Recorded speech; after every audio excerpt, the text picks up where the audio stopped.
सकाळपासून आता संध्याकाळचे 5:45 वाजलेले आहेत। पालघर जिल्ह्यातल्या जव्हार तालुका, वाडा तालुका आणि विक्रमगड तालुक्यामध्ये जवळपास 4000 रोजगार हमीवरचे मजूर हे तिथल्या तहसीलदार कचेरीच्या समोर ठाण मांडून बसलेले आहेत।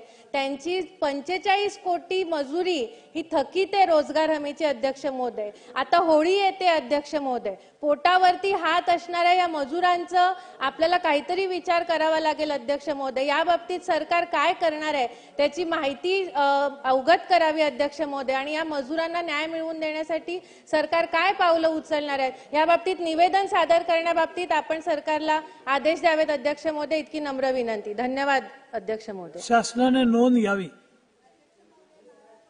अध्यक्ष महोदय, स्नेहाताई दुबेंनी एक महत्त्वाचा इथं उपस्थित मुद्दा केलेला, मी ताबडतोब त्या संदर्भामध्ये लक्ष घालून का या गरिबांचे पैसे द्यायचे राहिलेले, कुणामुळे राहिलेले आणि ते ताबडतोब त्या ठिकाणी कसे दिले जातील।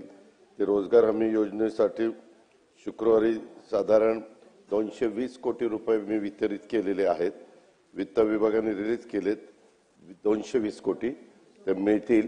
मी ताबडतोब कसे तिथं मिळतील त्यांच्या हातात, आणि त्यांना तुम्ही आता सांगा की बाबा मी असा मुद्दा उपस्थित केलेला होता, त्यांना वित्तमंत्र्यांनी 220 कोटी रुपये वितरित केलेले आहेत, तुमचे पैसे मिळतील आणि मी माझ्या ऑफिसला पण तशा पद्धतीच्या सूचना देतो। अध्यक्ष छगन भुजबळ साहेब।